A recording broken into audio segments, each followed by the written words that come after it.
ഈ നിൽക്കുന്ന കാലമാടനുണ്ടല്ലോ daily status ഇടും. സ്റ്റാറ്റസ് ഇടാനാണോ ഡിവോഴ്സ് ചെയ്യണത്? ചോദിക്കുന്നത് അങ്ങനെയുള്ള സ്റ്റാറ്റസ് ഒന്നല്ല. ഈ മനുഷ്യൻ വീട്ടിലോട്ട് വന്ന ഉടനെ എന്നെ ചേർത്ത് പിടിച്ചിട്ട് ഫോട്ടോ എടുത്തിട്ട് സ്റ്റാറ്റസ് ഇടും ഭാര്യയോടൊപ്പം. നല്ല ക്യാപ്ഷൻ ആണല്ലോ. പിറ്റേ ദിവസം അതേപോലെ എന്നെ ചേർത്ത് പിടിച്ച് എന്റെ മക്കളെയും ചേർത്ത് പിടിച്ച് ഫോട്ടോ എടുത്തിട്ട് ഒരു വീടാണ് സ്വർഗം. അതാണ് സ്നേഹം. അത് സ്നേഹം കൊണ്ടല്ല, ഇങ്ങനെ കാമുകിക്ക് സിഗ്നൽ കൊടുക്കാണ്, വീട്ടിലാണ് വിളിക്കരുത്. മഴയോ വെയിലോ ഒന്നുമില്ല, പിന്നെന്തിനാ കുട്ടി ഈ കൊടയും പിടിച്ച് നടക്കുന്നേ? എടി ഈ സാധനമൊക്കെ എപ്പോഴാ വന്നേന്ന് പറയാൻ പറ്റുമോ? നിനക്ക് എന്തെങ്കിലും പറ്റിക്കഴിഞ്ഞാ പിന്നെ എനിക്ക് ആരാ ഉള്ളത് മിട്ടു? ഓഹോ, ഇത് അത്രയ്ക്ക് സ്നേഹമല്ലേ? പിന്നെ നമ്മൾ ഈ വയസ്സാം കാലമായെങ്കിലും നമ്മുടെ പ്രേമത്തിന് ഇതുവരെ ഒരു കുഴപ്പവും ഇല്ലല്ലോ. നീ എന്റെ പെണ്ണല്ലേടി. ആ എന്നാ പിന്നെ കല്യാണത്തിന്റെ തലേ ദിവസം ഞാൻ ഇറങ്ങി വന്നില്ലായിരുന്നെങ്കിൽ കുട്ടു എന്തോ ഇതേനെ? നീ ഇറങ്ങി വന്നില്ലായിരുന്നെങ്കിൽ ഞാൻ അങ്ങ് കേറി ഒരു അപ്പം മിട്ടു എന്ത് ചെയ്യും? ഞാനങ്ങ് ഇറങ്ങി വന്നേനെ. പിന്നെ അച്ഛൻ എന്തോ ഒരു അടിയാ തന്നിട്ടുള്ളത്, എന്നിട്ടൊന്നും കുട്ടുവിന് എന്നോട് ഒരു അകൽച്ചയും തോന്നിയില്ലേ? ഇതൊന്നും തോന്നിട്ടില്ല. അങ്ങനെയാണ് നിന്റെ ആങ്ങളമാരെന്നെ വടിവാളിന് പുറകെ വരഞ്ഞില്ലേ? അതിന്റെ പേര് വരെ മാറിയില്ലേ? ആൾക്കാർ ശങ്കരാന്നല്ലേ വിളിച്ചോണ്ടിരുന്നേ, ഇപ്പൊ എന്താ ശങ്കു വരെ. എന്നിട്ട് പോലും എന്റെ സ്നേഹം, നമ്മൾ തമ്മിലുള്ള സ്നേഹം അതാണ് വലുത്. നമ്മൾ കല്യാണം കഴിഞ്ഞിട്ട് ഇപ്പൊ എത്ര വർഷമായി? 35 വർഷമായി. അതെ അതെ അതെ. 31 വയസ്സുള്ള ഒരു മോനും നമുക്കുണ്ട്. അതെ. നമുക്കങ്ങ് പറന്നാലോ? എവിടെ? നമുക്കങ്ങ് പറന്നാലോ? എവിടെ? വിമാനത്തെ കയറി പറന്നാലോ? വിമാനം ഒരു ദിവസം ഇവിടെ വരട്ടെ, ഞാൻ നിന്നെ കേറ്റും. വിമാനം ഇവിടെ വന്നാലേ എന്നെ കേട്ടത്തുള്ളൂ. എന്നാ പിന്നെ എനിക്കൊരു ചിറക് ഉണ്ടായിരുന്നെങ്കിൽ ഞാൻ അങ്ങ് പറഞ്ഞേനെ. അയ്യോ, ഒറ്റ ചിറകി പറക്കുമ്പോ നീ ഒറ്റയ്ക്കായി പോവില്ല. ഒറ്റ ചിറയിൽ ആരെങ്കിലും പറക്കുവോ? എന്നാ പിന്നെ 2 ചിറക് ഞാൻ പറഞ്ഞേനെ. വേണ്ട, അത് നീ ഒറ്റയ്ക്കായി പോ, അപ്പൊ ഞാൻ ഉണ്ടാവില്ല. 4 ചിറകുണ്ടെങ്കിൽ നമുക്ക് 2 പേർ കൂടെ അങ്ങ് പറക്കരുതോ? പറയാൻ പറ്റില്ല, അലൈൻമെന്റ് തെറ്റും. അത് ശരിയാവില്ല. എനിക്ക് എന്തോ രാവിലെ എഴുന്നേറ്റപ്പോ മുതലേ ഭയങ്കര എന്തോ ഒരു തലവേദന പോയി. അയ്യോ എന്റെ ദൈവമേ, അയ്യോ അമ്മേ,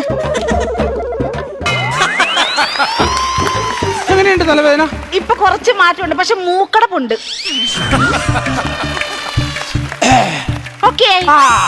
ഇതാണ് നമ്മുടെ സ്നേഹം. നിനക്ക് തലവേദന വന്നാൽ ഞാൻ വിക്സ് വരട്ടു. ഇതാടി ഭാര്യയും ഭർത്താവ് എത്ര 35 വർഷമായി നമ്മുടെ പ്രേമം തുടങ്ങി. അതെ അതെ അതെ അതെ. രാവിലെ ഞാനങ്ങ് കഴിച്ചല്ലോ. കഴിച്ചു. അതാണ് എനിക്ക് ഒട്ടും വിശപ്പില്ല. ആണോ? ഒന്നും വെള്ളം കുടിക്കുന്ന എന്തിനാ? വെള്ളം മിട്ടു കുടിച്ചോ? ഞാൻ കുടിച്ചില്ലായിരുന്നു. അതാ ഞാൻ വെള്ളം കുടിച്ചു. മനസ്സിലായി? ഇങ്ങനെ ആയിരിക്കണം നമ്മുടെ ജീവിതം. അതെ.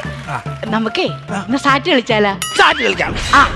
ഞാൻ പെട്ടെന്ന് ബക്കറ്റ് അവിടെ കളഞ്ഞേച്ച് എന്റെ ഈ കുഞ്ഞു വിരലുണ്ടല്ലോ, ഈ വിരൽ ഒരു നട്ടിന ഊട്ടക്കകത്തോട്ട് കേറ്റിട്ട് അങ്ങ് കറക്കി റോഡ് താഴെ കൊണ്ടുവന്ന് അങ്ങ് വെച്ച്. അന്നാണ് ഞാനത് കാണുന്നത്. എനിക്കറിഞ്ഞൂടല്ലോ ഇതാരാണെന്ന്. അന്ന് തുടങ്ങിയ ഒരു പ്രണയം ഉണ്ടല്ലോ, അത് അങ്ങനെ നിൽക്കുക ഇപ്പോഴും. ചേച്ചിയുടെ പേര് കൈകേയെന്ന്. പുരാണമൊക്കെ വായിക്കുവോ? ഇത് ഭയങ്കര പുരാണം. എന്നാ സംഭവം അറിയാമോ? നീ മറ്റേ സാധനം പൊളിഞ്ഞു പോയേനെ. ആ റോഡ് ഇറങ്ങുമ്പോ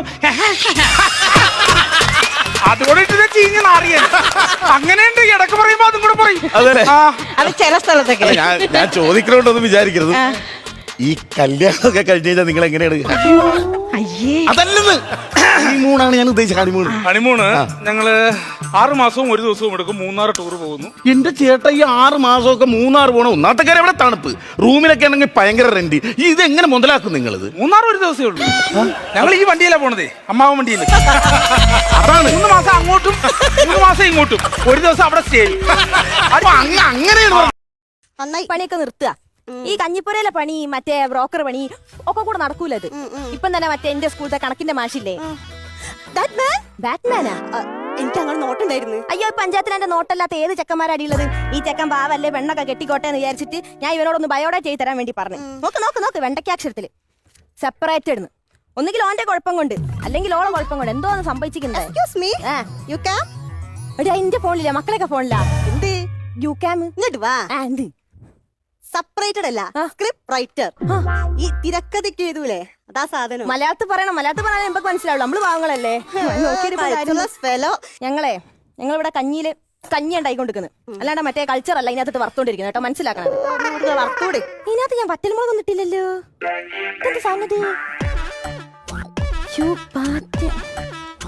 അവിടെ കിടക്കട്ടെ. കൂതറ സ്വഭാവം വെളിച്ചത്ത് 5-8 മാസമായിട്ട് ഫ്രിഡ്ജൊക്കെ കാലിയാ. ഇവിടെ കാലിയാണ്, ഞാൻ കയറി അതിനകത്ത് ഇരിക്കാം. അന്നാന്ന് അറിയും, പിന്നെ സാധനം വെക്കാൻ പുതിയ ഫ്രിഡ്ജ് മേടിക്കേണ്ടി വരും. എങ്കിൽ പിന്നെ നീ കുറച്ച് സാധനം മേടിച്ച് അതിനകത്ത് നിറച്ച് വെക്ക്. അതല്ലമ്മേ, സ്നേഹിച്ചേച്ചി ഗർഭിണി ആയിരുന്നപ്പോ എന്തുമാത്രം സാധനമായിരുന്നു ഫ്രിഡ്ജില്. ഇപ്പൊ 5-8 മാസമായില്ലയോ? അടുത്തത് ഇപ്പോഴേ ഉണ്ടോ? ഫ്രിഡ്ജ് അങ്ങ് നിറയും.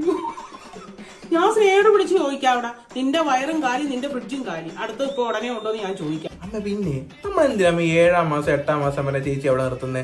ഗർഭിണി ആകുമ്പോഴേക്കും വിളിച്ചോണ്ട് വരണമേ, നമ്മുടെ ചേച്ചി ഇല്ലേ, നമുക്ക് നോക്കാം. നിനക്ക് 1-ാം മാസം മുതലേ തിന്നാനല്ലയോടെ അവളെ ഇവിടെ കൊണ്ട് നിർത്താൻ പറയുന്നത്. അവള് ഗർഭിണി ആവുന്നില്ല, അവളുടെ ഭർത്താവിനേക്കാളും സന്തോഷം നിനക്കാ.